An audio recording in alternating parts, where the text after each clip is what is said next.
Akhenaton, que para muitos que se aprofundam na história antiga, no misticismo, se torna um personagem importantíssimo, na mesma grandiosidade de qualquer outro chamado Avatar, né, que a gente chama. Akhenaton teve uma experiência que você vai para a escola e o professor lá, né, na quinta, sexta série, talvez, acho que quinta série, fala para você assim, olha, esse foi o primeiro monoteísta da história. E passa, e vai embora na história do Egito. Mas você não vê como é que um cara como esse, um ser como esse, pôde se tornar o primeiro monoteísta. Bom, deixa eu ver aqui, você veja algumas características de Akhenaton. Akhenaton, ele adorou o deus Aton. Veja aí o seu corpo, como é totalmente diferente, né, daqueles grandes guerreiros mostrados nas estátuas egípcias, a saber, Tutmés, principalmente os Ramsés, muito vaidosos, atléticos, né? Você vê Akhenaton um cara totalmente diferente. Para a medicina, eu já ouvi algumas teorias, pessoal. Akhenaton podia ter um tumor de hipófise, que daria a ele algumas características, como vocês veem aí, o quadril, o rosto alongado, mas também a síndrome de Marfan, uma doença mais ortopédica, é mais famosa a teoria da síndrome de Marfan, né? Aí você vê, a gente pode comparar ele ao Lincoln. Abraão Lincoln também tinha síndrome de Marfan e era um cara esquisitão. Tinha dedos de aranha, esses dedos alongados, né? Esse rosto alongado. Que tem as características clínicas, né? De dor, de desconforto, os reflexos na locomoção, né? Que a gente vê. Quem era Akhenaton? Akhenaton era um faraó, então ele foi criado para ser rei e deus. Certo? E tinha aí seus deuses amigos, seus deuses inimigos. Então Akhenaton foi uma pessoa que de repente disse assim, se eu sou um deus, por que eu não faço chover no Egito quando eu quero? É porque os deuses opositores colocam alguma coisa para o senhor não conseguir fazer chover. Poxa, mas eu não consigo nem curar uma dor de barriga que eu tenho, como é que eu sou um deus assim? Então eu não quero, eu quero que me tranquem numa sala, eu estou falando isso bem romanticamente falando, pessoal, me tranquem numa sala e passem água e comida por baixo, que eu só vou sair dali quando os deuses falarem comigo, eles vão ter que me explicar isso.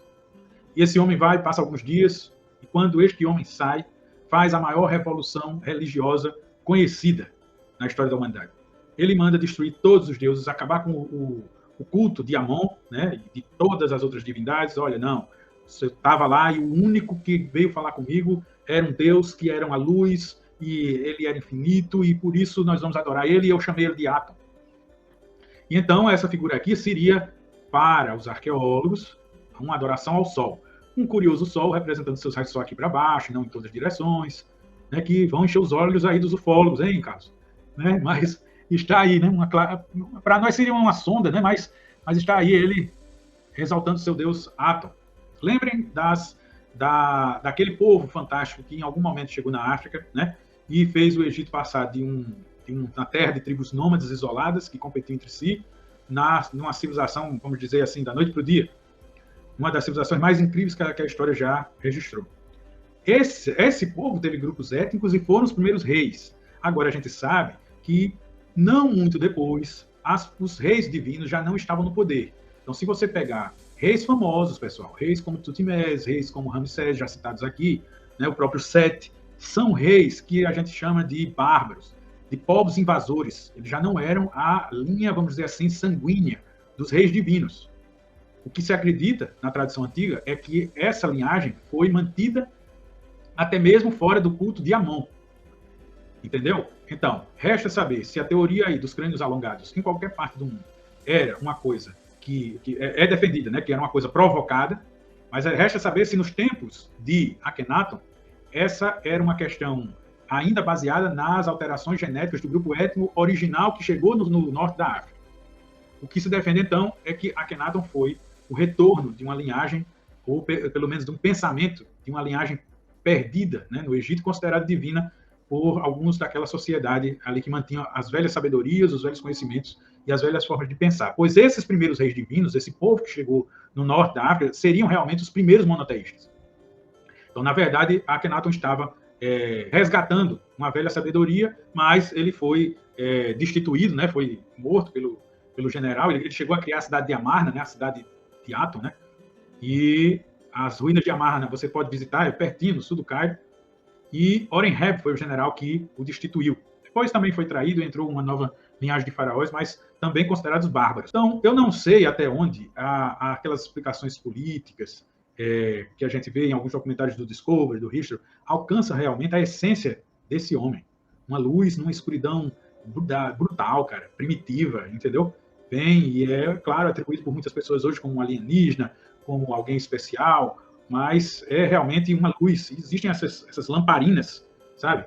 Que eu queria falar, assim, então, que Akhenaton é realmente a alma imaculada, um grande monoteísta de uma tradição antiquíssima, que sabiamente, ao tentar sentir se existia criadores ou criador do universo, eles se depararam com o todo e nada estava fora do todo, senão o todo não seria todo.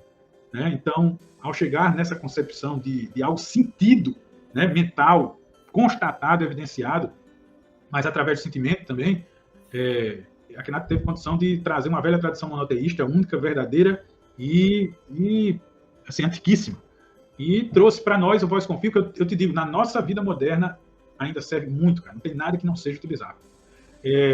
Fala-se de um sarcófago vazio de Akhenaton. Sua múmia nunca foi... O sarcófago estava lá, o que não comprova, por exemplo, que ele foi enterrado lá, porque o sarcófago, né, ficava pronto até antes da morte do faraó. Ficou registrado, cara, nos últimos momentos, naquela noite de um massacre, um genocídio, né, que foi o golpe, onde depois muita gente foi julgada, né, o próprio médico-chefe de Akhenaton foi julgado, né, colocado diante dos juízes que já estavam sentenciando ele à morte, mas queriam que ele negasse que Akhenaton era lúcido. E ele disse, diante de um mundo com essa lucidez, Akhenaton tinha uma loucura que o deixava divino. E aí foi morto porque disse isso, né? Então, naquela noite de chamas e de assassinato de inocentes, foi deixado um texto que descrevia assim, olha só, aí só tem uma parte dele, mas eu posso te conseguir, se você quiser, o texto inteiro, que é belíssimo e está na minha mente desde a minha juventude. Diz assim, há o relato de uma luz no céu, entendeu? Que diz, é Atom, é um descoador, não sei. Há um relato que uma estrela veio e Akhenaton não foi morto por ninguém. O que o texto diz é assim, e o faraó, profundamente entristecido, se entregou-se a um saber milenar e antiquíssimo. E ele foi elevado, porque houve sublimes mãos que, de fato, o elevaram. Esse é o último registro que tem de Akhenaton.